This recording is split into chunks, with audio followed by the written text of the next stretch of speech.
So good morning student. I know की आपल्याला खूप लेट झालेला आहे, पण तरीसुद्धा आपण स्टार्ट करू आणि आपण आपलं पोर्शन रिकवर करण्याचा प्रयत्न करू चांगल्या प्रकारे. तुमचा चांगला रिस्पॉन्स पाहिजे. I will try to my best level to explain everything through this video. You adjust, you try to understand. If you have any problem, you can contact me directly. माझा number तुमच्या व्हॉट्सअपला आहेच. किंवा doubt सॉल्विंगसाठी when we are going to arrange the Zoom app, so that time you can contact with me. Okay, let's start. आपण नवीन topic चालू करतोय आणि आपल्या टॉपिकचं नाव आहे dissolution of partnership form.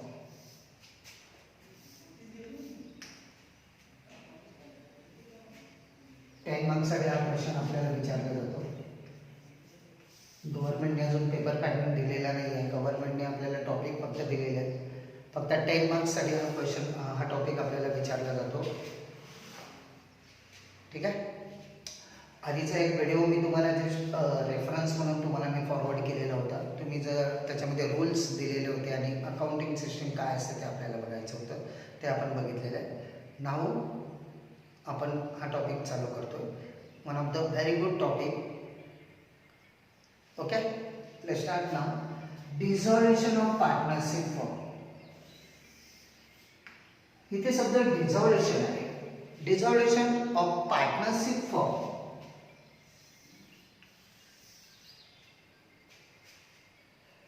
Firm म्हणजे काय? तर फर्म म्हणजे बिझनेस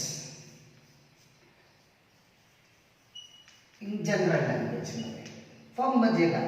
फर्म म्हणजे ऑर्गनायझेशन.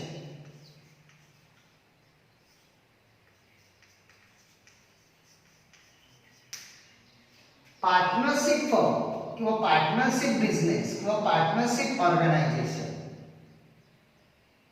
सर पार्टनरशिप म्हणजे काय? जेव्हा एक पर्सन, हा मिस्टर ए, हा एक पर्सन जेव्हा बिझनेस करतो, म्हणजे एकटा माणूस हा बिझनेस करतो, हा बिझनेस आहे आणि याचा ओनर हा मिस्टर ए. म्हणजे when one person doing any business, then this business is called as a proprietor business. Proprietor, त्याला प्रोप्रायटर फर्म असं बोलतात. Proprietor business is also called as a soul trader business. Soul trader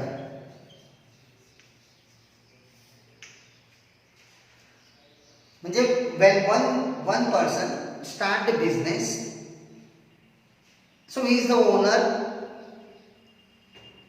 only one, then this business is called as a sole trading business. Sole trader, this businessman is called as a sole trader and is called as a sole trading concern किंवा sole trading firm असं बोलतात. एकट्या माणसाचा business.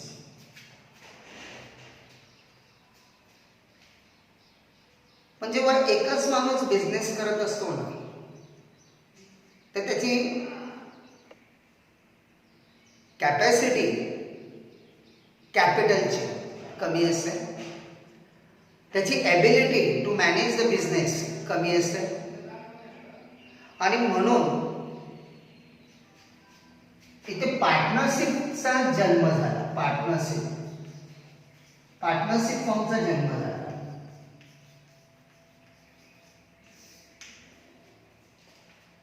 म्हणजे there are some limitations for sole trading concern, and due to the limitation, which limitation? Number 1, capital, small capital किंवा कमी capital असणार. Number 2, एक माणूस सगळा बिझनेस नाही मॅनेज करू शकत. म्हणजे मॅनेजिंग एबिलिटी ही कमी असणार आणि म्हणून त्याच्यातून जन्म झाला पार्टनरशिप फर्मचा. सो पार्टनरशिप फर्म म्हणजे काय? तर पार्टनरशिप फर्म म्हणजे when 2 or more person come together and to start the business, then this business is called as a partnership firm. I repeat it again. When two or more persons come together and to start the business, then this business is called as a partnership business. When one person is to start the business, then this business is called as a sole trader business किंवा proprietor firm. जेव्हा दोन person एकत्र येऊन business चालू करतात त्याला आपण बोलतो पार्टनरशिप फर्म. जेव्हा एकटा बिझनेसमॅन असतो तेव्हा तो एकटा ओनर असतो, he is a only one owner. पण जेव्हा दोघं बिझनेसमॅन असतात तेव्हा एक ओनर नाही, दोन ओनर असतात. म्हणजे here mister A and mister B both are the owner, both are the owner. म्हणजे ह्या बिझनेसचा मिस्टर ए एकटाच ओनर नाहीये, मिस्टर बी एकटाच ओनर नाहीये, ते दोघेही ह्या बिझनेसचे ओनर आहेत. म्हणजेच ते दोघेही पार्ट ओनर आहेत, अर्धा ओनर आहे. आणि पार्ट ओनर म्हणजेच त्याच्यावरून तो शब्द तयार झाला partner. So whenever the word is partner, partner means what? Partner म्हणजे पार्ट ओनर, आधा ओनर. ये पूरा बिजनेस का मिस्टर ए अकेला ओनर नहीं है, ये पूरे बिजनेस का मिस्टर बी अकेला ओनर नहीं है. Both are the owner of this business and that's why it is called as a partner. The person who are doing the business, this person is called as a partner. म्हणजे जो माणूस business करतो त्याला आपण बोलणार partner. आणि जे एकत्र येऊन बिझनेस करतात एका ऑर्गनायझेशनच्या नावाने, then this is collectively it is called as a partnership firm. So partnership firm मध्ये दोन किंवा दोघांपेक्षा जास्त पर्सन बिझनेस स्टार्ट करतात. सर मग किती पार्टनर असू शकतात असे बिझनेसमध्ये? So minimum 2 person and maximum 10 person for banking business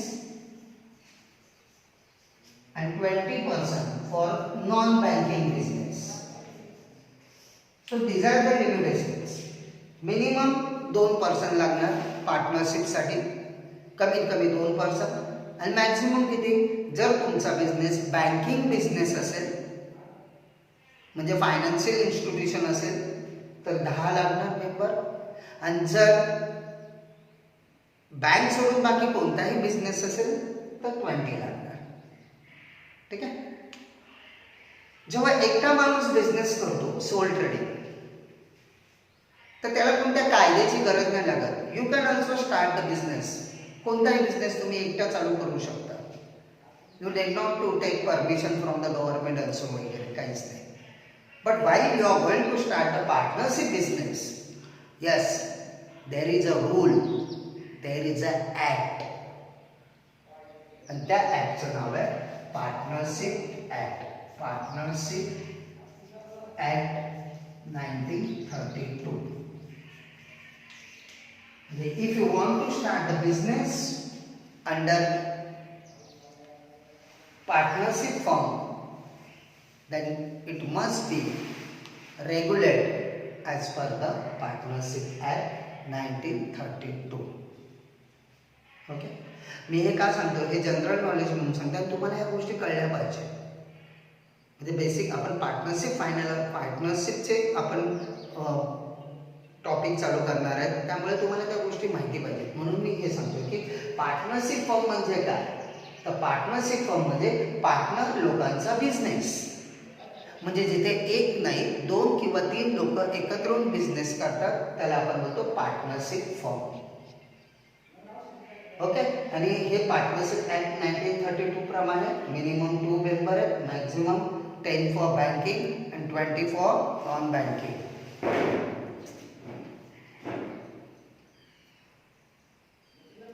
so आपल्या या टॉपिकचं नाव काय आहे? Dissolution of partnership firm. आता डिझॉल्युशन ऑफ पार्टनरशिप फर्म म्हणजे काय? की आपल्याला आपला बिझनेस बंद करायचा आहे. डिझॉल्युशन म्हणजे काय? तर डिझॉल्युशन म्हणजे वाइंडिंग अप.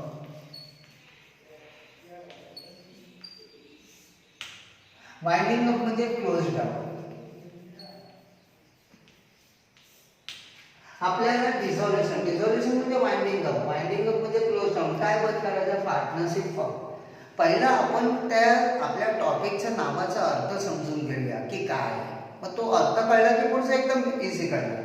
पार्टनरशिप फर्म म्हणजे काय? बिझनेस. फर्म म्हणजे ऑर्गनायझेशन. कोणती ऑर्गनायझेशन? पार्टनरशिप. म्हणजे पार्टनरशिप ऑर्गनायझेशन. पार्टनरशिप म्हणजे काय? दोन किंवा दोनपेक्षा जास्त लोक येऊन बिझनेस चालू करतात, त्याला आपण म्हणतो partnership. So partnership firm, partnership business organization. Okay. आणि डिझॉल्युशन म्हणजे काय? सर डिझॉल्युशन म्हणजे क्लोज डाऊन. डिझॉल्युशन म्हणजे वाइंडिंग अप म्हणजे आपण पार्टनरशिपचा बिझनेस काय करतोय? बंद करतोय. मग पार्टनरशिपचा बिझनेस जेव्हा बंद करतोय तेव्हा त्याची अकाउंटिंग ट्रीटमेंट काय असणार ते आपल्याला या टॉपिकमध्ये बघायचं आहे. ठीक आहे. आता डिझॉल्युशन म्हणजे काय? डिझॉल्युशन या शब्दाचा अर्थ काय? डिझॉल्युशन म्हणजे क्लोज डाऊन. आपण बिझनेस क्लोज करतो, क्लोज डाऊन द बिझनेस, किंवा वाइंडिंग अप करतो, वाइंडिंग अप. मग आता इथे क्वेश्चन मार्क कसा आहे की आपण बिझनेस का बंद करतो? पार्टनरशिपचा बिझनेस का बंद करतो? What is the reason behind that? का बंद करतो? काहीतरी रिझन असेल आपल्याला बिझनेस बंद करण्यासाठी. नंबर 1,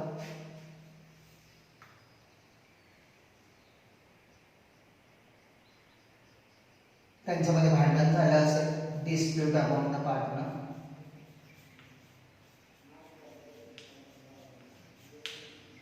नंबर 2, लॉस झाला असेल, बिझनेस कंटिन्यू लॉस मध्ये असेल,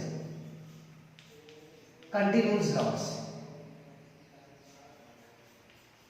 कंटिन्यू लॉस असेल बिझनेस आपला.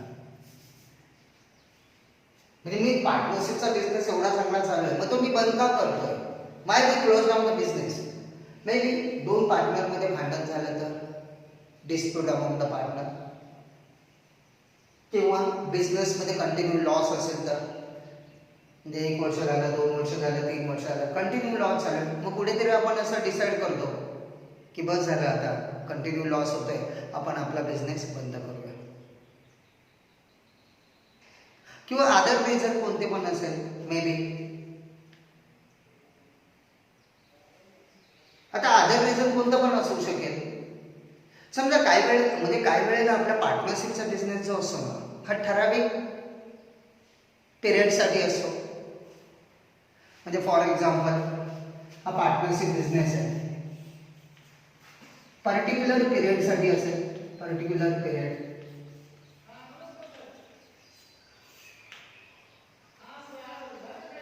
म्हणजे ए आणि बी हे दोन पार्टनर आहेत, या दोघांनी ठरवलं की आपण बिझनेस स्टार्ट करायचा. तेव्हा त्यांनी एक ॲग्रीमेंट बनवलं, पार्टनरशिप ॲग्रीमेंट.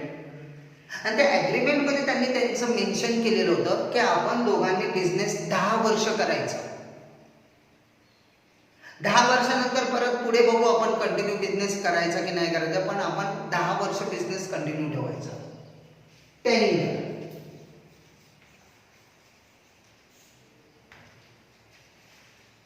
मग 10 इयर झाले, बिझनेस बंद. का बंद झाला बिझनेस?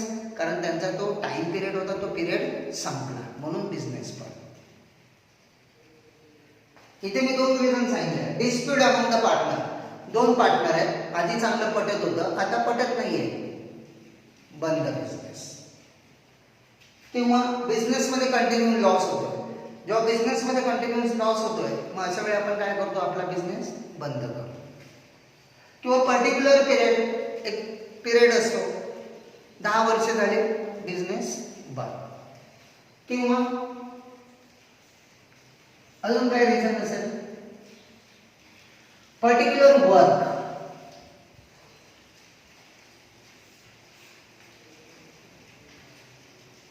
म्हणजे ह्या दोघांनी बिझनेस स्टार्ट केलाय एक पर्टिक्युलर वर्क करण्यासाठी. पर्टिक्युलर वर्क म्हणजे एखादा डॅम कन्स्ट्रक्ट करायचा आहे, किंवा एखादा बिल्डिंग कन्स्ट्रक्ट करायची आहे, किंवा एखादा रोड कन्स्ट्रक्ट करायचा आहे, म्हणजे कन्स्ट्रक्शन लाईन मधला बिझनेस. ते कन्स्ट्रक्शन कंप्लीट झाले, ते वर्क कंप्लीट झालं, partnership form automatically dissolve. Dissolve म्हणजे काय? Close down. डिझॉल्व म्हणजे काय? Winding up.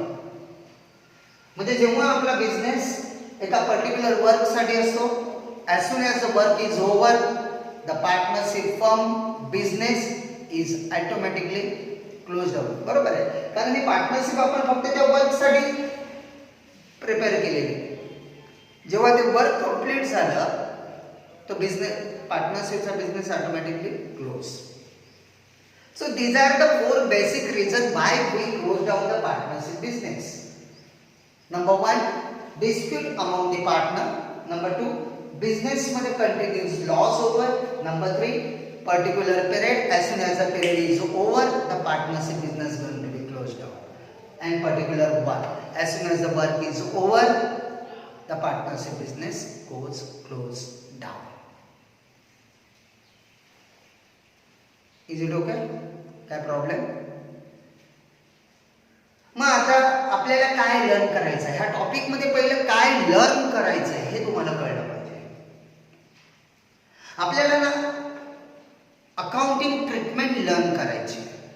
म्हणजे जेव्हा आपला बिझनेस बंद होतो, आय रिपीटेड माय वर्ड्स, जेव्हा आपला बिझनेस बंद होतो तेव्हा आपल्याला अकाउंटिंग वर्क करावं लागतं. आणि त्याची एक स्पेशल अकाउंटिंग ट्रीटमेंट आहे. ती अकाउंटिंग ट्रीटमेंट आपल्याला इथे लर्न करायची. Is it okay? म्हणजे जसं बोलतात ना, माणूस जन्माला आला तरी त्याला काही विधी आहेत, माणूस मेला तरी त्याला विधी आहेत. एखादी कंपनी आपल्याला जन्माला घालायची असेल, म्हणजे एखादी कंपनी आपल्याला फॉर्म करायची असेल, we have to form the company, त्याला अकाउंटिंग प्रोसिजर आहे, अकाउंटिंग ट्रीटमेंट आहे. तसंच when we are going to close down our business, there is a accounting treatment. मग आपल्याला या टॉपिकमध्ये काय लर्न करायचं आहे की जेव्हा एखादा पार्टनरशिप बिझनेस बंद होतो तेव्हा आपल्याला अकाउंटिंग ट्रीटमेंट कोणत्या पद्धतीने करायची असते. ओके, लक्षात येतं? गुड. बेसिकली आता आपल्याला अकाउंटिंग ट्रीटमेंट बघायचं. डिसॉल्युशन ऑफ पार्टनरशिप फॉर्म म्हणजे आपला बिझनेस बंद होतोय तर काय अकाउंटिंग ट्रीटमेंट असतं. सो ही जी अकाउंटिंग ट्रीटमेंट आहे ही जी तुम्ही शिकणार आहात, सेम तीच ट्रीटमेंट कंपनीला सुद्धा असते. म्हणजे जेव्हा तुम्ही 15वीला जाल तेव्हा तिथे तुम्ही डिसॉल्युशन ऑफ कंपनी शिकणार आहात. पण बेसिक आयडिया तुम्हाला ह्याच आहे, सेम ट्रीटमेंट आहे, फक्त थोडंसं अकाउंटचे वर्क वेगळं असतं. पहिले आपण मगाशी मी सांगितलं त्यामध्ये आपण बघितलं की there are 4 reason dispute among the partner. पार्टनरमध्ये डिस्प्यूट झाल्या, भांडण झालं म्हणून बिझनेस बंद होतोय. दुसरं रिझन मी सांगितलं कंटिन्युअस लॉस. तिसरं सांगितलं पर्टिक्युलर पिरियड. चौथं सांगितलं पर्टिक्युलर वन. यातलं काही झालं तर आपण आपला बिझनेस बंद करतो. आणि बिझनेस बंद करण्याची अकाउंटिंग ट्रीटमेंट आपण शिकतो. ठीक आहे. आता त्यातलं एक एक्झाम्पल आपण घेऊया, कंटिन्युअस लॉस. त्याच्यावरून तुमच्या चांगलं लक्षात येईल. सपोज आपला बिझनेस आहे, आपला बिझनेस कंटिन्यू लॉसमध्ये चालू आहे, कंटिन्यू लॉस. हे रिझन आहे. समजा की आपला बिझनेस आहे, आपला बिझनेस कंटिन्यू लॉसमध्ये चालू आहे. काय होणार आपल्या बिझनेस जर कंटिन्यू लॉसमध्ये असेल तर? थिंक करा त्याच्यावर. जर आपला बिझनेस कंटिन्यू लॉसमध्ये आहे काय होऊ शकतं, काय होणार? समजा पहिला वर्ष चालू आहे, लॉस. काय होतं लॉस झाल्यामुळे सिंपल सांगतो. समजा मी एखादी वस्तू बनवतोय, वी आर द प्रोड्युसर. आपण वस्तू बनवतोय आणि त्या वस्तू आपण मार्केटमध्ये विकतोय. लॉस का होणार? आपल्या वस्तूला मार्केटमध्ये, आपली वस्तू मार्केटमध्ये कोणी विकत नाही घेतली तर आपला लॉस होणार. कसं काय आपला लॉस होणार? कारण आपली वस्तू कोणी विकतच घेत नाही आणि त्यामुळे आपल्याला ती वस्तू कमी किमतीमध्ये विकावी लागणार. म्हणजे जेवढे पैसे ती वस्तू बनवायला लागले त्याच्यापेक्षा कमी किमतीला आपल्याला ती मार्केटमध्ये विकावी लागणार आणि म्हणून आपला लॉस होतो. किंवा कदाचित असंही होऊ शकेल की आपली वस्तू मार्केटमध्ये विकलीच जात नाही. जेव्हा विकलीच जात नाही, मग जेवढे पैसे आपण त्या वस्तू बनवायला खर्च केलेत ते पैसे, आपण खर्च केलेले आपले पैसे परत आपल्याला रिटर्न येत नाही, म्हणजे आपला लॉस. मी आता एक शब्द वापरला, बरोबर आहे. जर मी वस्तू विकले तर पैसे रिटर्न येणार, माझ्याकडे परत येणार. जर मी वस्तू विकल्याच नाही तर ती वस्तू बनवण्यासाठी लागलेला खर्च आपला रिकव्हर होणार नाही, आपल्याकडे पैसे येणार नाही आणि मग आपला लॉस होणार. आणि मग लॉस झाल्यामुळे काय इफेक्ट होणार? विचार करा. लॉस झाला मग त्याच्यामुळे काय इफेक्ट होऊ शकतो? तर लॉस झाल्यामुळे आपल्या लायबिलिटी वाढणार.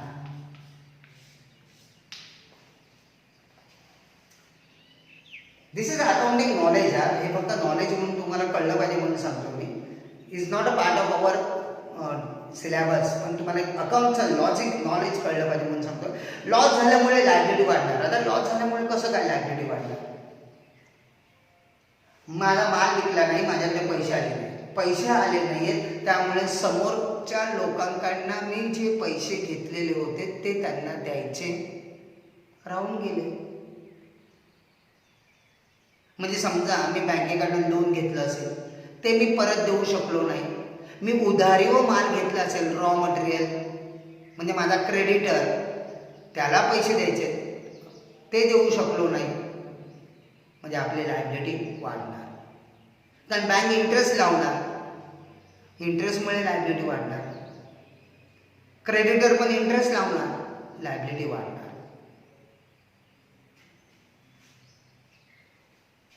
पहिल्या वर्षी लॉस झाला, लायबिलिटी, एवढ्या लोकांचे पैसे द्यायचे ते देऊ शकत नाही, लायबिलिटी वाढली. मग सेकंड इयरला मी काय केलं? दुसऱ्या लोकांकडनं पैसे घेतले. मी वस्तू बनवल्या, परत दुसऱ्या वर्षी सुद्धा माझा लॉस. आता काय झालं? ते ऑलरेडी काही लोकांना पैसे द्यायचे होते, प्लस ह्या सेकंड इयरला मी दुसऱ्या लोकांकडनं घेतलेले होते पैसे, त्यांनाही परत देऊ शकत नाही, लायबिलिटी वाढली. लायबिलिटी म्हणजे काय? तर लायबिलिटी म्हणजे ज्या ज्या लोकांकडनं मी पैसे घेतले त्यांना पैसे द्यायचे, ती माझी जबाबदारी आहे, माझी म्हणजे बिझनेसची. लायबिलिटी वाढली. आता मी लायबिलिटी वाढली, यांना लोकांना पैसे द्यायचे, मग मी काय केलं? थर्ड इयरला मी परत अजून तिसऱ्या लोकांकडनं पैसे घेतले. कारण प्रोडक्शन करायचं म्हणजे मला पैसे पाहिजे. तिसऱ्या लोकांकडनं पैसे घेतले, मी प्रोडक्शन केलं, मार्केटमध्ये गेलो विकायला, परत लॉस. म्हणजे माझ्याकडे पैसे आलेच नाहीये. जेवढे मी पैसे वस्तू बनवायला टाकले ते रिटर्न माझ्याकडे पूर्ण आलेच नाहीये. म्हणजे आता माझी लायबिलिटी वाढली. ही पहिल्या वर्षाची लायबिलिटी प्लस ही दुसऱ्या वर्षाची लायबिलिटी प्लस तिसऱ्या वर्षाची लायबिलिटी. माझी लायबिलिटी काय होत चालली आहे? वाढत चालली आहे.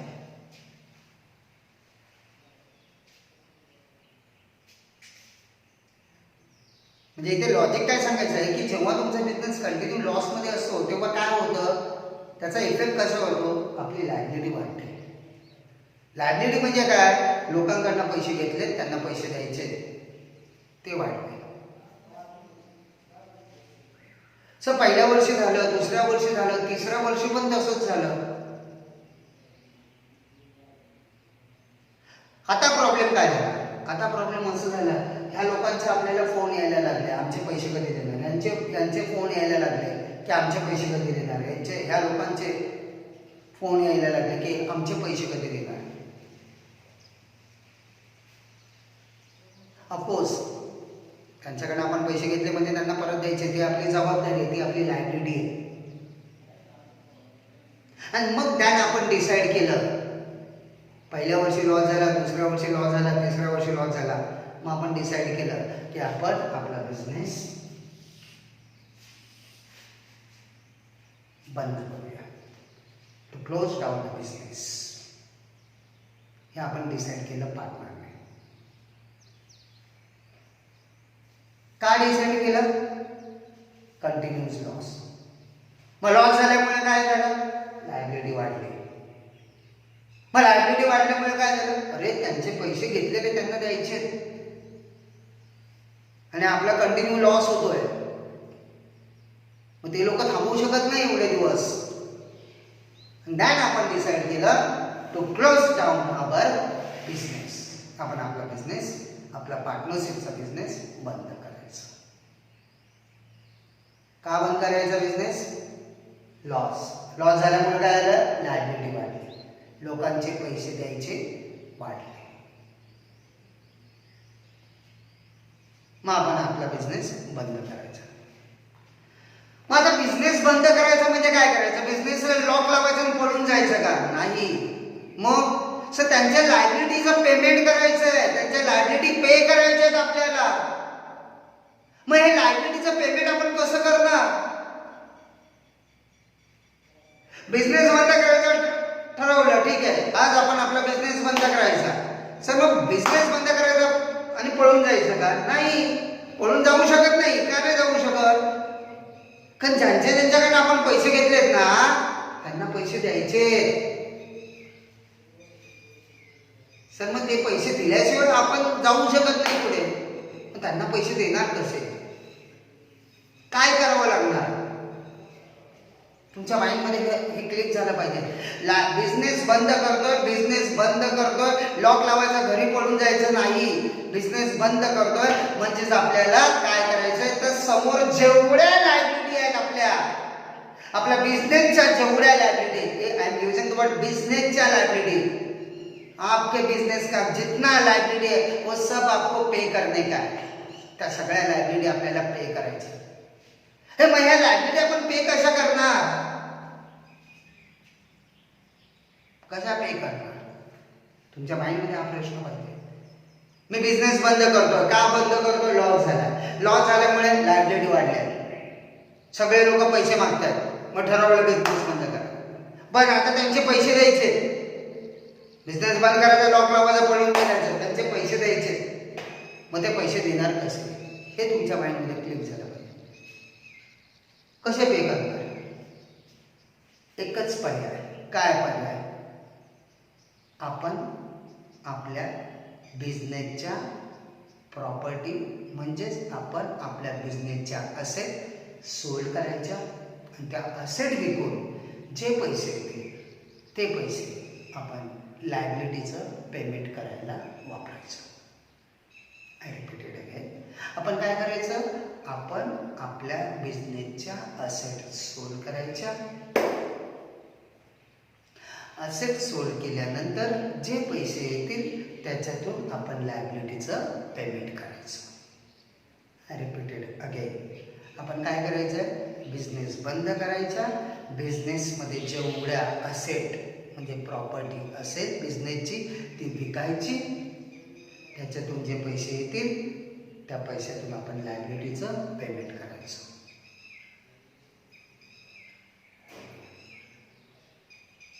मग हे सर्व करत असताना त्याच्यासाठी अकाउंटिंग ट्रीटमेंट आहे आणि ती अकाउंटिंग ट्रीटमेंट आपल्याला तिथे बघायची आहे. Okay. So we have to learn the accounting treatment of dissolution work. Dissolution work शब्द वापरला आहे. म्हणजे डिसॉल्युशनचं काम कसं करायचं. डिसॉल्युशन म्हणजे क्लोज डाऊन द बिझनेस बंद करतो. मग ते बंद करण्यासाठी अकाउंटिंग ट्रीटमेंट काय आहे ते आपल्याला बघायचं आहे. एक एक्झाम्पल घेतो मी. त्या एक्झाम्पलच्या थ्रू तुम्हाला समजून सांगण्याचा प्रयत्न करतो. Try to understand. ओके. मी बिझनेस काय करतो? डिझॉल्व करतो. डिझॉल्व म्हणजे काय? Close down. बिझनेस बंद करतो. का बिझनेस बंद करतो? सर लॉस झालाय. लॉस झाल्यामुळे काय झालं? लायबिलिटी वाढल्यात. लोकांचे पैसे द्यायचे, माझ्याकडे पैसे नाहीये आणि म्हणून मी माझा बिझनेस बंद करतो. सर मग त्या लोकांचे पैसे मी देणार कसे काय? सर बिझनेसच्या असेट ज्या आहेत ना, असेट त्या विकणार आणि मग त्याच्यातून जे पैसे येतील ते मी लायबिलिटी पे करायला लागणार.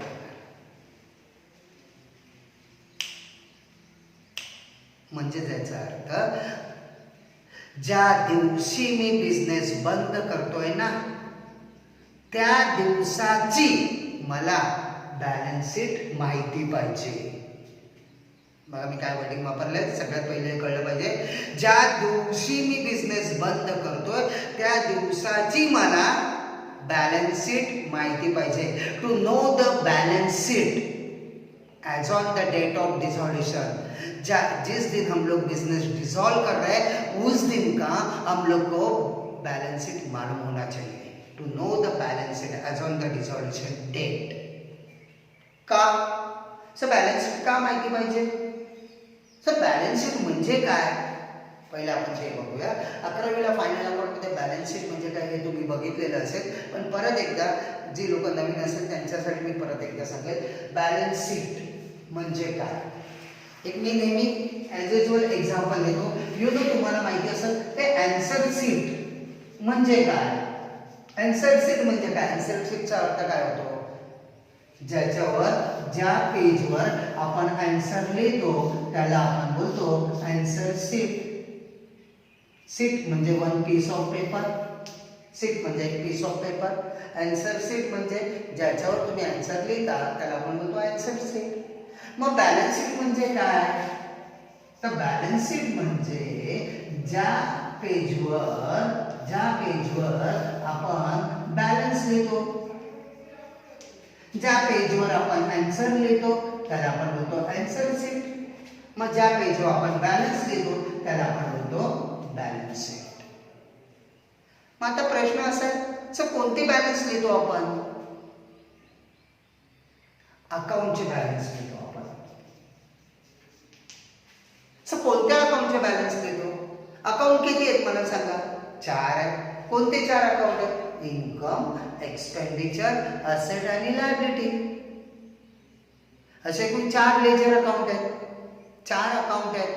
कधी पण लक्षात ठेवा, आधीच्या व्हिडिओमध्ये पण मी तुम्हाला सांगितलेलं आहे की एकूण अकाउंट 4 आहेत. ह्या 4 अकाउंटच्या पलीकडे काहीच नाही आहे. Asset, income, expenses, asset and liability. ठीक आहे. तर इन्कम आणि एक्सपेंडिचरचं बॅलन्स सोडून द्या. ते का? ते नंतर फायनल अकाउंट शिकवताना मी सांगेन. मग इथे कोणत्या अकाउंटचा बॅलन्स लिहितो आपण? 2 लेजर अकाउंट. कोणते 2 लेजर अकाउंट? एक असेट आणि दुसरं लायबिलिटी. एकूण लेजर अकाउंट किती? 4. इन्कम, एक्सपेन्सेस, असेट आणि लायबिलिटी. त्यातले इन्कम आणि एक्सपेन्सेस सोडून द्या.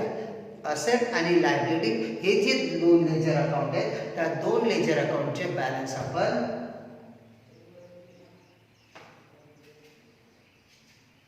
इथे लिहितो. ज्या शीटवर लिहितो त्याला आपण बोलतो बॅलन्स शीट. कळलं बॅलन्स शीटचा अर्थ? म्हणजे बॅलन्स शीट म्हणजे काय? तर बॅलन्स शीट म्हणजे अकाउंटचं बॅलन्स असलेलं शीट. शीट म्हणजे स्टेटमेंट. अकाउंटचा बॅलन्स असलेलं स्टेटमेंट. कोणत्या अकाउंटचा बॅलन्स असलेलं स्टेटमेंट? असेट आणि लायबिलिटी. आणि मगाशी मी तुम्हाला बोललेलो बिझनेस बंद करतोय. का बंद करतोय? लॉस झालाय. लॉस झाल्यामुळे काय झालं? लायबिलिटी वाढल्या. मग या लायबिलिटी पे करायचे. मग पे करायला आपण पैसे कुठून आणणार? आपण आपल्याकडच्या असेट विकणार. आणि म्हणून हा पॉइंट लक्षात ठेवा. At the time of dissolution we should know the asset and liability. म्हणजे आपल्याकडे किती असेट आहेत आणि किती लायबिलिटी आहेत हे आपल्याला माहिती पाहिजे on the date of dissolution. आणि असेट आपल्याकडे किती आहे आणि लायबिलिटी आपल्याकडे किती आहे हे आपल्याला कशावरून कळणार? बॅलन्स शीटवरून. आणि म्हणून हा पॉईंट लक्षात ठेवायचा, ज्या दिवशी मी बिझनेस बंद करणार आहे त्या दिवशी मला माहिती पाहिजे की माझ्याकडे किती असेट आहेत आणि किती लायबिलिटी आहे. कळलं? आता बॅलन्स शीटमध्ये आपल्याला डिसॉल्वेशनच्या दिवशी आपल्याला बॅलन्स शीट पाहिजे. ठीक आहे. बॅलन्स शीट काय दाखवतं आपल्याला? Financial position. आणि फायनान्शियल पोझिशन कशावरून कळते आपल्याला? आपल्याकडे असलेल्या असेट आणि लायबिलिटी.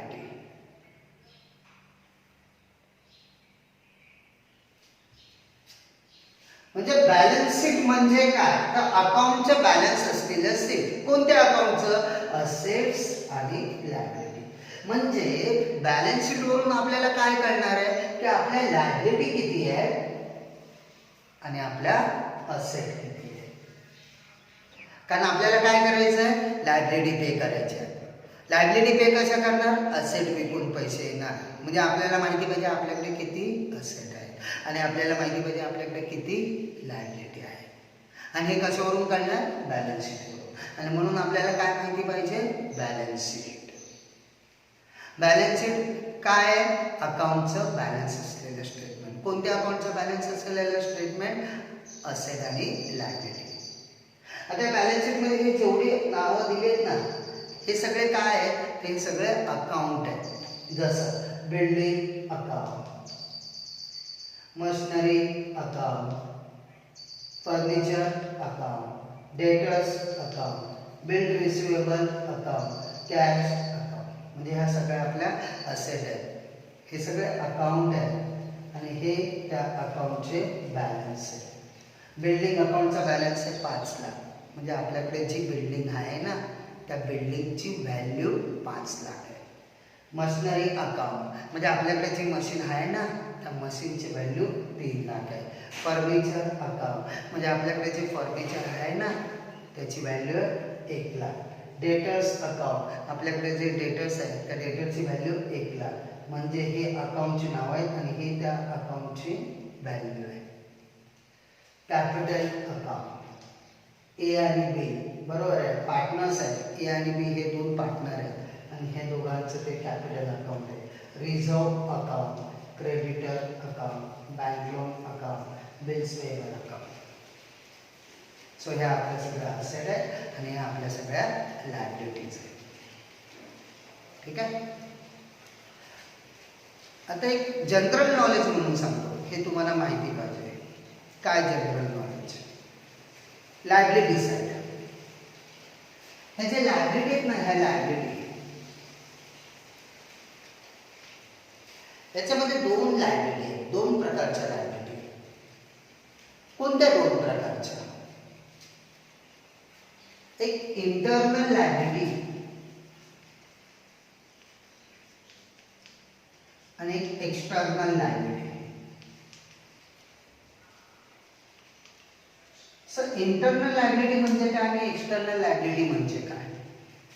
इंटरनल लायबिलिटी म्हणजे बिझनेस मधली लायबिलिटी आणि एक्सटर्नल म्हणजे बिझनेसच्या बाहेरची लायबिलिटी. फॉर एक्झाम्पल समजा मी बिझनेस स्टार्ट केला. मी बिझनेस स्टार्ट करताना मी माझ्या पॉकेटमधून 10 लाख रुपये आणले. माझ्या स्वतःच्या पॉकेटमधले 10 लाख रुपये. मला बिझनेसला पैसे कमी पडले. मी बँकेतून लोन घेतलं 5 लाख. मला अजून कमी पैसे पडले. मी वडिलांकडनं लोन घेतलं 3 लाख. आता टोटल किती झाले? 18 लाख. 10 लाख माझे, 5 लाख बँकेकडनं आणि 3 लाख वडिलांकडनं. आता मला सांगा जर पैसे मला परत द्यायची वेळ आली तर पहिले मी कोणाचे देणार? बँकेचे देणार की वडिलांचे देणार? कोणाचे पैसे पहिले देणार? मी बँकेकडनं 5 लाख घेतले, मी वडिलांकडनं 3 लाख घेतले. मग मला पैसे परत द्यायची वेळ आली तर मी पहिले पैसे कोणाचे देणार? वडिलांचे पैसे देणार पहिले परत की पहिले बँकेचे देणार? ऑफकोर्स कोणी पण सांगेल पहिले बँकेचे पैसे देणार. का? वडील आपले, वडिलांना नंतर पैसे दिले तरी चालतील आणि नाही दिले तरी चालतील, पण पहिले बँकेचे पैसे द्यायला पाहिजे. कारण बँक आपली नाही आहे, बँक बाहेरची आहे. बाहेरची म्हणजे एक्सटर्नल आहे. पॉईंट कळला तुम्हाला? बेसिक लॉजिक कळलं? म्हणजे इंटरनल आणि एक्सटर्नल म्हणजे काय? इंटरनल म्हणजे ती बिझनेसची लायबिलिटी. जसं वडिलांना पैसे आपण नंतरही देऊ शकतो, कारण वडील आपले घरातले. बँक आपल्या घरातली नाही, बँक बाहेरची आहे, आपल्या घराच्या बाहेरची आहे. म्हणून बँकेची लायबिलिटी ही एक्सटर्नल लायबिलिटी आणि वडिलांना जे पैसे द्यायचे ते internal liability. So same logic here. आता इथे बघा, आपल्या ह्या बॅलन्स शीटमध्ये ही जी लायबिलिटी आहे, त्या लायबिलिटीमध्ये दोन लायबिलिटी, एक इंटरनल लायबिलिटी आणि एक एक्सटर्नल लायबिलिटी. सर मग इंटरनल लायबिलिटी आणि एक्सटर्नल लायबिलिटी म्हणजे काय, कसं ओळखायचं? जी बिझनेसची स्वतःची लायबिलिटी असेल त्याला इंटरनल लायबिलिटी बोलणार, आणि जी बिझनेसच्या बाहेरची लायबिलिटी असेल त्याला आपण बोलणार external liability. For example, creditor. Creditor म्हणजे कोण? ज्या माणसाकडनं आपण उधारी व माल विकत घेतला आहे, ज्या माणसाकडनं आपण उधारी व माल परचेस केला आहे, त्या माणसाला पैसे द्यायचे, तो आपला क्रेडिटर. आता तो आपल्या बिझनेसमधला माणूस आहे की बिझनेसच्या बाहेरचा आहे? अफकोर्स बिझनेसच्या बाहेरचा आहे, आणि म्हणून क्रेडिटर ही एक्सटर्नल लायबिलिटी. मी बँकेकडनं लोन घेतलं 2 लाख, बँकेला परत द्यायचं आहे. मग मी कसं देणार बँकेला लोन परत? बँकेला लोन द्यायचंच आहे, म्हणजे बँक ही आपल्या बिझनेसमधली की बिझनेसच्या बाहेरची आहे? बिझनेसच्या बाहेरची आहे, म्हणून बँक लोन ही एक्सटर्नल लायबिलिटी. बिल पेएबल म्हणजे बिलाचे पैसे द्यायचे. आता बिलाचे पैसे द्यायचे, पेएबल म्हणजे लायबिलिटी, म्हणजे ही सुद्धा एक्सटर्नल लायबिलिटी. म्हणजे ह्या 3 ज्या आहेत ना, ह्या एक्सटर्नल लायबिलिटी. आणि कॅपिटल आणि रिझर्व जे आहेत ना, ही इंटरनल लायबिलिटी. आता ही इंटरनल लायबिलिटी का ते मी सांगतो. पहिले हे कळलं, फरक कळला. इंटरनल लायबिलिटी आणि एक्सटर्नल लायबिलिटी.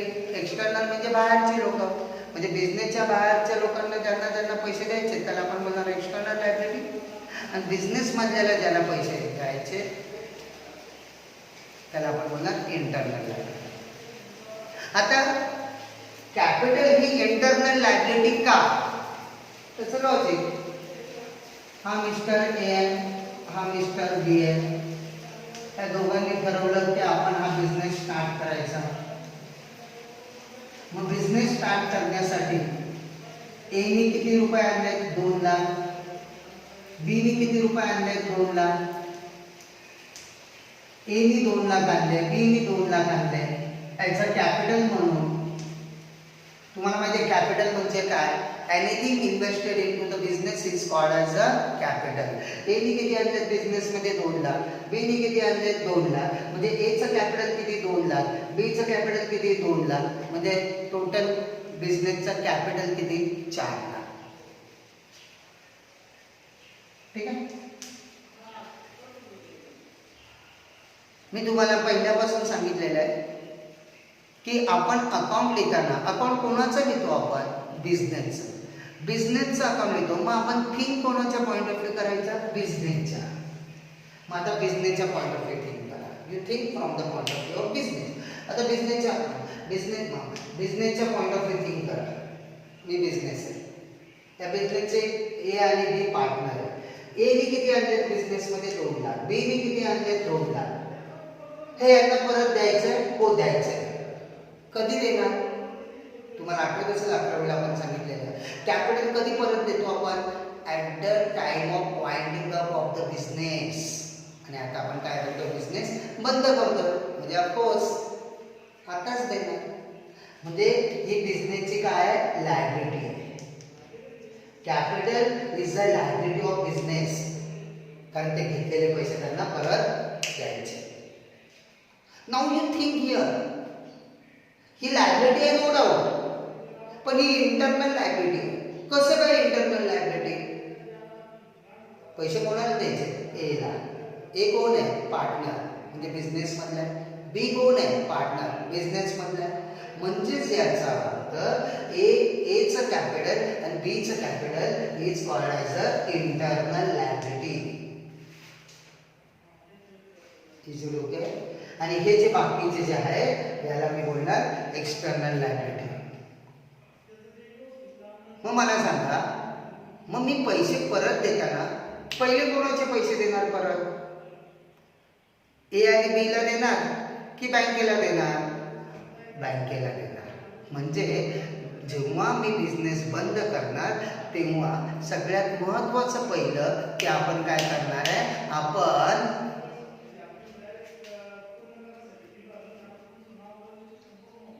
एक्सटर्नल लायबिलिटी पे करणार आणि नंतर इंटरनल लायबिलिटी पे करणार. Okay. So capital is a internal liability. Creditor, bank loan and bills payable he external liability. Okay. आता पुढचा part reserve.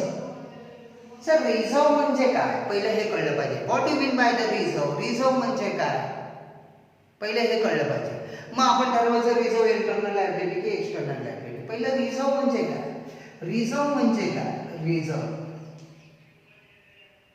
Amount kept aside from the profit. Profit मधून जी amount आपण बाजूला काढलेली असते त्या अमाउंटला आपण म्हणतो रिझर्व. रिझर्व म्हणजे काय? प्रॉफिट मधून जी अमाउंट आपण बाजूला काढलेली असते त्याला आपण म्हणतो रिझर्व. रिझर्व म्हणजे काय? प्रॉफिट मधून जी अमाउंट बाजूला काढलेली असते त्याला आपण म्हणतो रिझर्व. म्हणजे बिझनेस काय करतो? प्रत्येक बिझनेसमॅन काय करतो? एव्हरी इयर जेव्हा बिझनेसला प्रॉफिट होतो, समजा हा प्रॉफिट आहे, एव्हरी इयर जेव्हा बिझनेसला प्रॉफिट होतो त्या प्रॉफिट मधली काही अमाऊंट बिझनेस बाजूला काढून ठेवतो. Amount kept aside from the profit is called as reserve. Business काय करतं? प्रत्येक बिझनेसमॅन जेव्हा प्रत्येक इयरला एव्हरी इयरला जेव्हा प्रॉफिट होतो त्या प्रॉफिट मधली काही अमाऊंट ते बाजूला काढतात आणि that amount is called as a reserve. का बाजूला काढतात? फ्युचरमध्ये जर बिझनेसला पैशाची गरज लागली तर मग त्या रिझर्व मधून तो पैसा वापरला जातो. ठीक आहे. मी परत सांगतो, प्रत्येक वर्षी आपण बिझनेस मधून काही अमाऊंट बाजूला काढतो त्याला बोलतो रिझर्व. समजा प्रत्येक वर्षी इथे बाजूला काढली आणि हा रिझर्व जमा झाला. हा रिझर्व कशातून जमा झाला? प्रॉफिट मधून. बरं, हा रिझर्व काय ठेवला आपण? म्हणजे काही पैसे आपण बाजूला काढून ठेवलेत. का बाजूला काढून ठेवलेत? जर भविष्यामध्ये आपल्याला पैशाची गरज लागली तर कोणाकडे पैसे मागण्यापेक्षा आपण आपल्याकडे जे रिझर्व आहे त्याच्यातले पैसे आपण वापरतो, त्याला बोलतो रिझर्व. ठीक आहे. रिझर्व कळलं. आता रिझर्व ही इंटरनल लायबिलिटी की एक्सटर्नल लायबिलिटी आहे? समजा मी गेले 10 वर्ष प्रत्येक वर्षी काही अमाऊंट बाजूला काढली आणि माझ्याकडे एवढा रिझर्व जमा आहे. हा रिझर्व मी वापरलाच नाही कारण मला गरजच नाही लागली. समजा मी सांगितलंय, मग हा रिझर्व इथे जमा आहे माझ्याकडे आणि आज मी काय करतो? बिझनेस बंद करतोय. मग हा जो रिझर्व माझ्याकडे त्याचं मी काय करणार?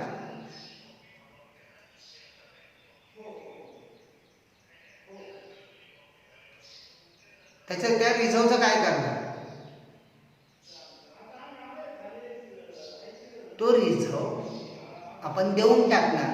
सो कोणाला देणार हा रिझर्व? कारण रिझर्व लायबिलिटीला दिलाय, म्हणजे रिझर्व ही लायबिलिटी आहे, म्हणजे हा रिझर्व कोणाला तरी द्यायचा आहे. सर मग कोणाला देणार रिझर्व? ज्याचा आहे त्याला. सर हा रिझर्व कोणाचा आहे? मला सांगा, हा रिझर्व कशातून काढलाय? प्रॉफिट मधून. प्रॉफिट कोणाचा आहे? पार्टनरचा. पार्टनर कोण आहे? ए आणि बी. मग हा रिझर्व कोणाचा झाला? ए आणि बी चा. म्हणजे हा रिझर्व कोणाला द्यायचा आहे? ए ला आणि बी ला. आणि ए आणि बी कोण आहे? पार्टनर, बिझनेसची माणसं आहे. म्हणजे हा रिझर्व कोणाला द्यायचा आहे? ए ला आणि बी ला, म्हणजे बिझनेस मधल्या माणसाला. आणि म्हणून रिझर्व ही काय आहे? Internal liability. म्हणजे कॅपिटल आणि रिझर्व हे दोन्ही काय आहेत? इंटरनल लायबिलिटी आहे. पॉईंट कळला? म्हणजे म्हणजे कॅपिटल म्हणजे पार्टनरला काय द्यायचं आहे? कॅपिटल. पार्टनरला काय द्यायचं? रिझर्व. आणि म्हणून कॅपिटल आणि रिझर्व ही इंटरनल लायबिलिटी आहे आणि कॅपिटल आणि रिझर्व सोडून बाकीची जी लायबिलिटी आहे ही एक्सटर्नल लायबिलिटी आहे. सो इंटरनल लायबिलिटी आणि एक्सटर्नल लायबिलिटीचा फरक कळला. मग आता मला सांगा पहिलं कोणाला देणार मी? बाहेरच्या माणसाला. आणि जर पैसे उरले तर आतल्या माणसाला. आणि जर पैसे नाही उरले तर तो पार्टनरला द्यायचे नाही. Is okay? आता आपल्याला काय करायचं आहे? आपण बॅलन्स शीट बनवली. बॅलन्स शीट कशासाठी बनवली आपण? To know the asset and liability.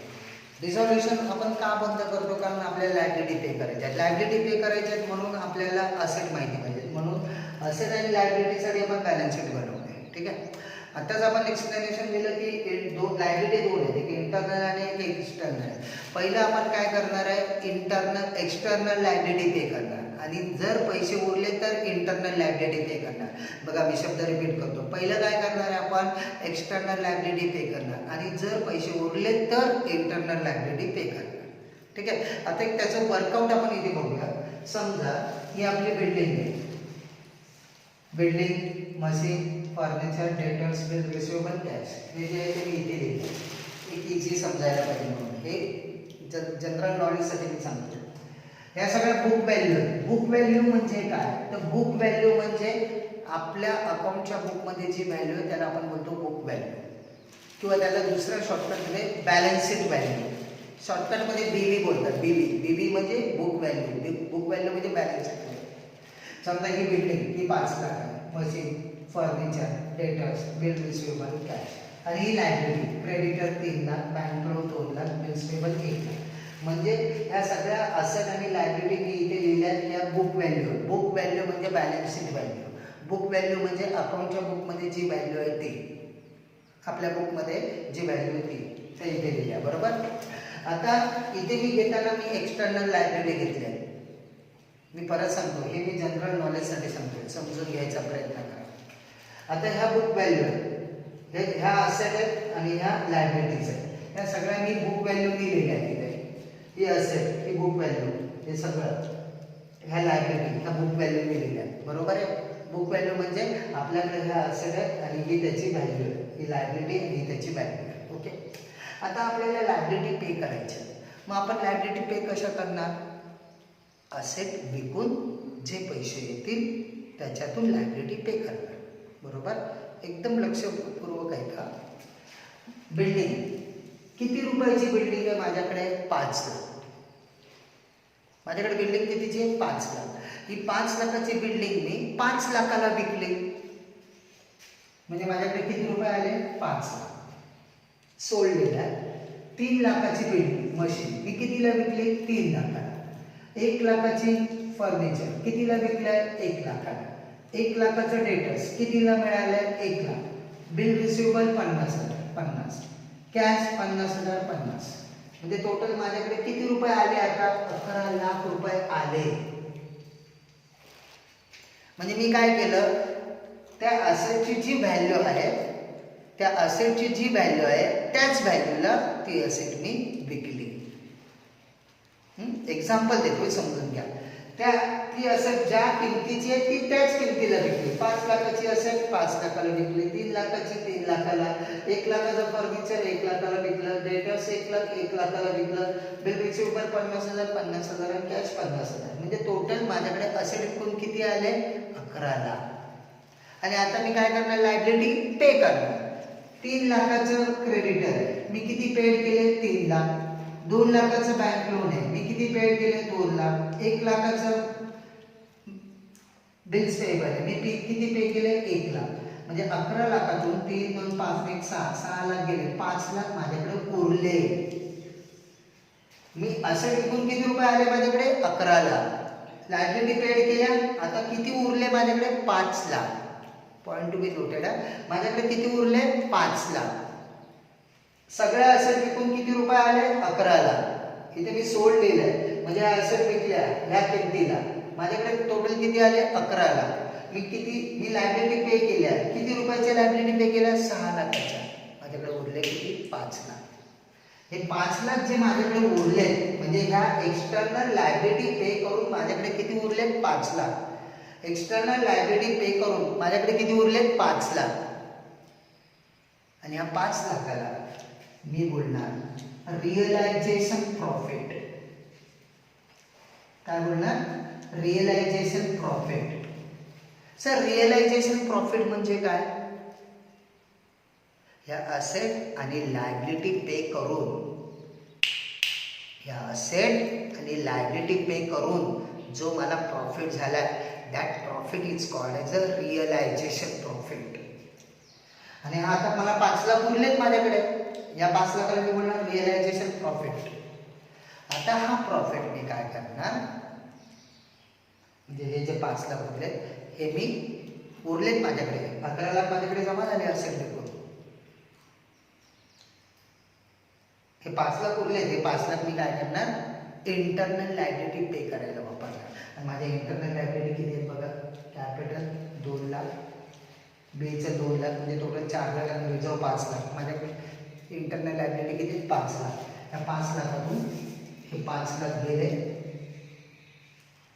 माझ्याकडे उरले 0. म्हणजे मी काय केलं एक एक्झाम्पल देतो. या असेटची व्हॅल्यू आहे ही असेटची बुक व्हॅल्यू आहे. या असेटची व्हॅल्यू हायटेस्ट किमतीला विकली. 5 लाखाची बिल्डिंग 5 लाखाला विकली. 3 लाखाची मशीन 3 लाखाला विकली. 1 लाखाचं फर्निचर 1 लाखाला विकलं. डेटर्स 1 लाख मिळाले. बिल रिसिवेबल 50,000 कॅश आहे. टोटल किती मिळाले 11 लाख. आणि त्याच्यातून लायबिलिटी पे केली 5 लाख उरले. आणि हे 5 लाख मी काय करणार ह्या 5 लाखाला मी बोलणार रिअलायझेशन प्रॉफिट. याला रिअलायझेशन प्रॉफिट का बोलणार. असेट विकून लायबिलिटी पे केल्यानंतर जे पैसे उरले त्याला मी बोलणार रिअलायझेशन प्रॉफिट. आणि हा रिअलायझेशन प्रॉफिट हे पैसे मी पे करणार कशासाठी इंटरनल लायबिलिटी पे करायला. आणि माझी इंटरनल लायबिलिटी किती 5 लाख. म्हणजे माझ्याकडे आता किती रुपये उरले 0. कन्सेप्ट कळला. गुड. आता अजून एक समजा मी हायटॅक्स किमतीला नाही विकलं. मी हायटॅक्स किमतीला नाही विकलं. बिल्डिंग कितीची आहे 5 लाखाची. बिल्डिंग कितीची आहे 5 लाखाची. बिल्डिंग कितीची आहे 5 लाखाची. आणि ती मी 6 लाखाला विकली. असं होऊ शकतं हो. कारण बिल्डिंगची व्हॅल्यू नेहमी वाढत जाते. 6 लाखाला विकली. सोल्ड.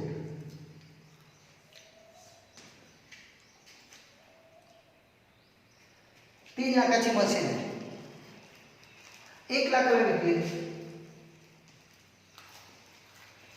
3 लाखाची मशीन होती 1 लाखाला कशी विकली. अरे मशीन आहे वापरून वापरून वापरून वापरून त्याची किंमत कमी झाली.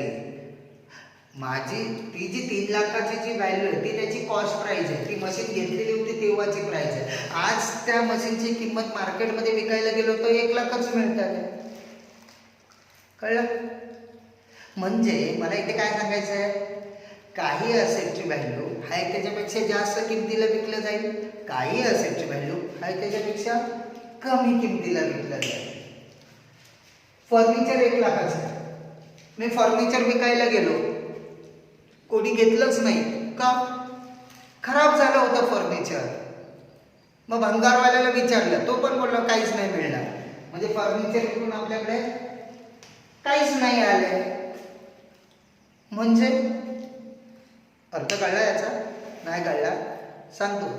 सम asset may be realise some asset may not be realise. काही असेट रिअलाइज होऊ शकतात. सर रिअलाइज म्हणजे काय असेट विकून पैसे येते.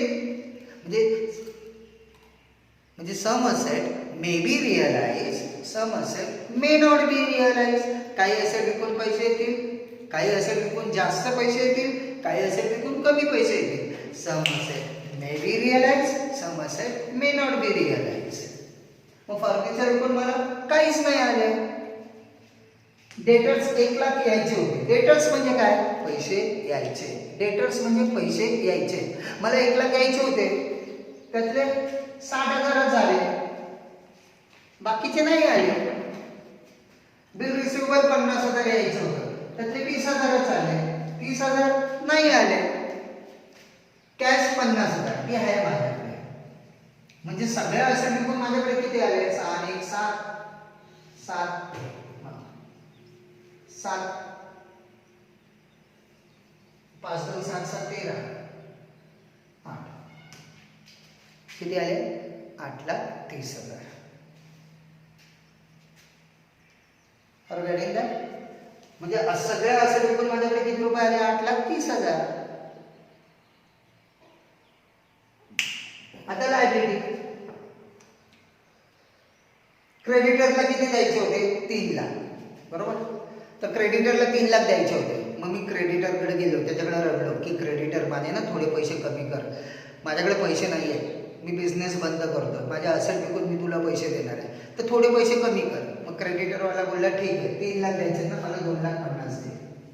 मग आपण क्रेडिटरला 2,50,000 दिले. याला 1 लाख 2 लाख द्यायचे होते. याला किती द्यायचे होते? 2 लाख. बँकेला जाऊन पण मी रडलो, बँक मला पैसे कमी करा ना काहीतरी. बँक बोलली ठीक आहे 1.5 लाख दे. मग बँकेला 1.5 लाख दिले. बिल्स पेबलवाल्याला 1 लाख द्यायचे होते, त्याला बोललो थोडेफार कमी करतो, बोलला ठीक आहे 75,000 रुपये. आपण 75 दिले. म्हणजे 3 लाख द्यायचे होते तिथे 2,50,000 दिले, 2 लाख द्यायचे होते तिथे 1,50,000 दिले, 1 लाख द्यायचे होते तिथे 75 दिले, म्हणजे थोडे कमी दिले आपण. मग आता आपल्याकडे किती उरले पैसे? 8,30,000 मधून 2 1 3 1 4 4 लाख गेले, 4,30,000 4,30,000 मधून 75 गेले, ते 30 गेले 45, 3,55,000. म्हणजे असे विकून एवढे पैसे आले, एवढ्या लायबिलिटी पे केल्या, 3,55,000 उरले. And this 3,50,000 is called as a realization profit. मी परत सांगतो, हे सगळं मी वर्किंग तुम्हाला जनरल नॉलेज साठी सांगतो. सर हे 3,55,000 रिअलायझेशन प्रॉफिट का? कारण असेट आणि लायबिलिटी विकून जो माझ्याकडे पैसे उरले त्याला मी बोलणार रिअलायझेशन प्रॉफिट. पण कळला? आता हे 3,55,000 कसे आले हे पण मी दाखवतो. बघा, 5 लाखाची बिल्डिंग कितीला विकली? 6 लाखाला, म्हणजे 1 लाखाचा प्रॉफिट. 1 लाख प्रॉफिट. 3 लाखाची मशीन कितीला विकली? 1 लाखाला, 2 लाखाचा लॉस. 1 लाखाचं फर्निचर कितीला विकलं? विकलंच नाही, म्हणजे तो 1 लाख माझा पूर्ण लॉस.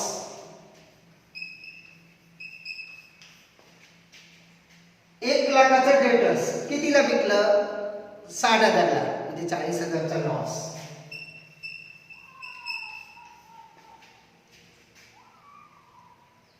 50,000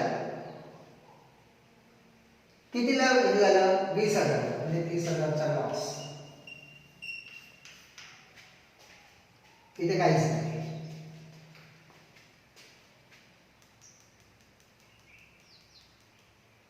तीन लाख द्यायचे होते, किती दिले? 2,50,000, 50,000चा प्रॉफिट. 2 लाख, 1,50,000, 50,000चा प्रॉफिट, 25,000चा प्रॉफिट.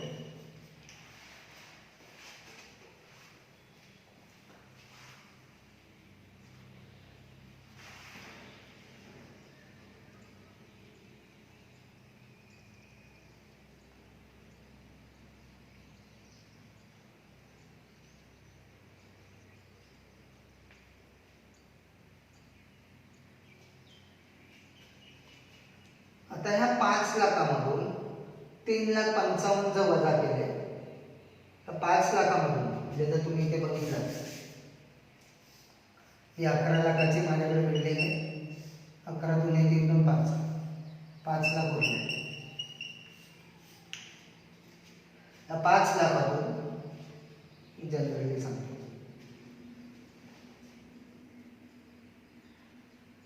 आता याचं कॅल्क्युलेशन कॅल्क्युलेशन करा. 1 लाखाचा प्रॉफिट. ओके, हे कन्फ्यूज नका करू, हे साईडला ठेवा. माझ्याकडे किती उरले? 3,55,000. माझ्याकडे किती उरले? 3,55,000. माझ्याकडे किती उरले? 3,55,000. आणि इंटरनल लायबिलिटी किती पे करायचे? 5 लाख. मग 3,55,000 मधून ते 5 लाख वजा करा. माझ्याकडे उरले किती? 3,55,000. इंटरनल लायबिलिटी किती? 5 लाख. 3,55,000 मधून 5 लाख गेले, बरोबर? 1,45,000 एवढे शॉर्टेज पडले. आणि दिस इज युअर लॉस.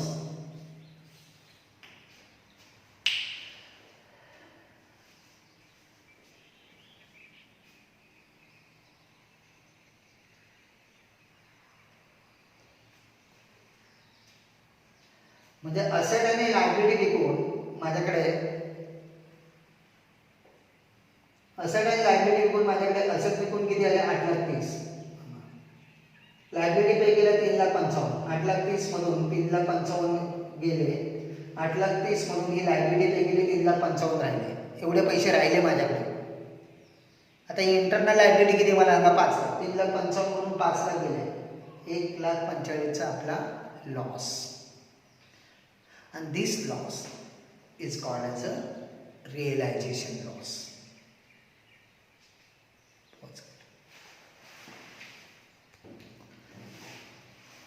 बघा, मी असेट विकल्या कितीला? असेट विकून किती आले? 8,30,000. व्यवस्थित लक्ष देऊन ऐका. कळलं तर ठीक आहे, नाही कळलं तर प्रॉब्लेम जेव्हा प्रॅक्टिकल सॉल्व्ह करेल तेव्हा कळेल. पण इथे जर कळलं तर बेटर, हे खूप चांगलं आहे. आता लॉस किती झाला आहे? सॉरी, असेट विकून किती आले? 8,30,000. मी ह्या 2-3 लायबिलिटी, एक्सटर्नल लायबिलिटी पे केल्या. 8,30,000 एवढे पैसे आले माझ्याकडे. या 3 लायबिलिटी पे केल्या. 3 लायबिलिटी पे करून किती उरले? 3,55,000. आता 3,55,000 मधून इंटरनल लायबिलिटी पे करायची. इंटरनल लायबिलिटी किती? 2, 2, 4 आणि 1, 5. मग 3,55,000 मधून 5 लाख माझ्याकडे 3,55,000च आहे. पे किती करायचे? 5 लाख. म्हणजे 1,45,000चा लॉस.